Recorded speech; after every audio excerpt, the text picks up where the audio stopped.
Hello friends, आप देख रहे हैं हमारा चैनल नेचुरल गार्डनिंग। आज हम इस वीडियो में तुलसी के पौधों की देखभाल, कीटनाशक, उर्वरक के बारे में बताएंगे। मित्रों, आप सब जानते हैं कि तुलसी घर के आंगन की शोभा है। यह भगवान विष्णु को भी प्रिय है। यह पौधा पवित्र होने के साथ साथ औषधीय गुणों से भरपूर है। तुलसी की चाय और काढ़ा अपने में स्वयं एक स्वास्थ्यवर्धक औषधि है। यह आपके शरीर की रोग प्रतिरोधक क्षमता बढ़ाती है और इस कोरोना के समय में यह रामबाण औषधि है। मित्रों, अब मैं आपको इसकी देखभाल के विषय में बताऊंगा। इसकी देखभाल के लिए मुख्य रूप से आपने इसकी अगर कोई पत्ती मान लीजिए पीली पड़ गई है या सड़ गई है तो आपको इसको बीच बीच में उसे निकाल देना चाहिए। साथ ही साथ पिंचिंग की कार्रवाई भी इसमें आपने करना है। पिंचिंग का मतलब ऊपर से अगर मान लीजिए कहीं कोई सीड बन रहा है तो उसको आपने इस तरीके से निकाल देना है।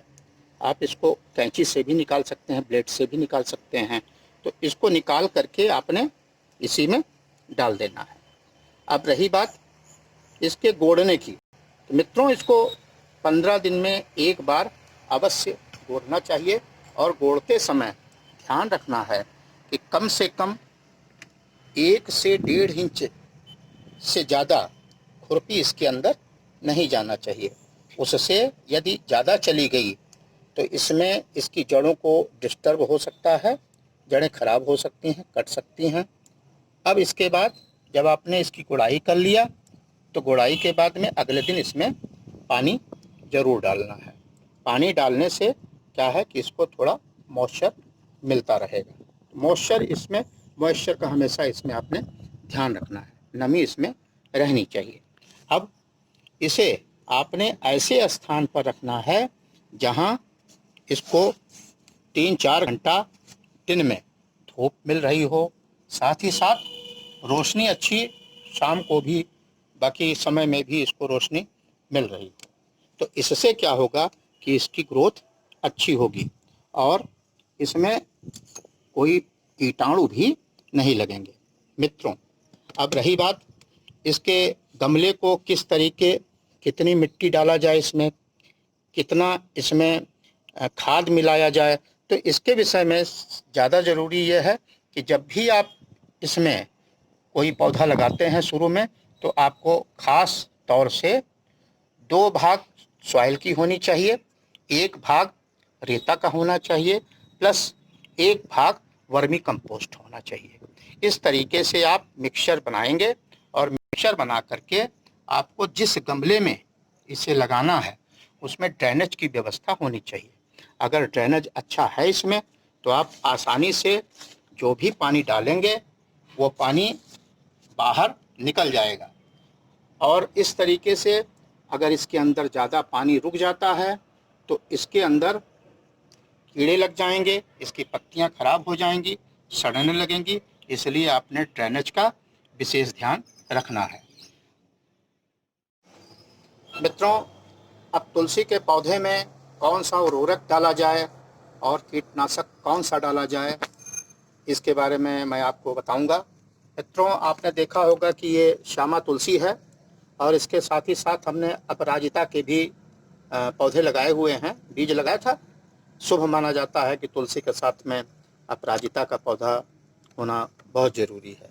तो बाकी हमने 2 में नहीं लगाया है लेकिन इसमें ज़रूर लगाया है। तो इसके जहाँ तक रही, अगर आपके घर में खाद के रूप में गोबर की खाद मिल जाए तो आप उसको भी डाल सकते हैं। वर्मी कंपोस्ट को भी आप डाल सकते हैं, लेकिन कोशिश ये कीजिए कि यदि आपने गोबर की खाद डाला है तो 15 दिन के बाद वर्मी कंपोस्ट डालिए। तो इतना गैप होना चाहिए इसमें।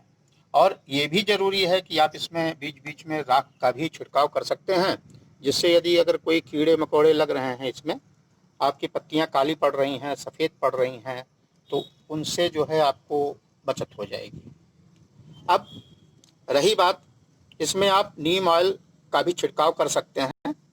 10 बूंद आप नीम का ऑयल ले लीजिए और उसको 1 लीटर पानी में डाल करके उसका स्प्रे बना करके और इसके पौधे के ऊपर और जड़ों में आप डाल सकते हैं।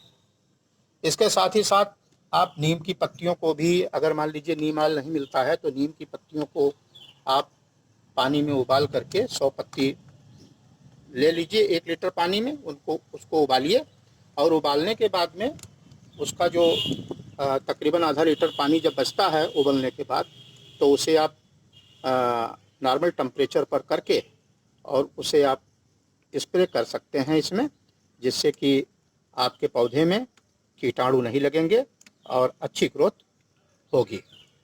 तो मित्रों, अगर हमारा वीडियो आपको अच्छा लगा हो तो लाइक करें, शेयर करें और सब्सक्राइब करें।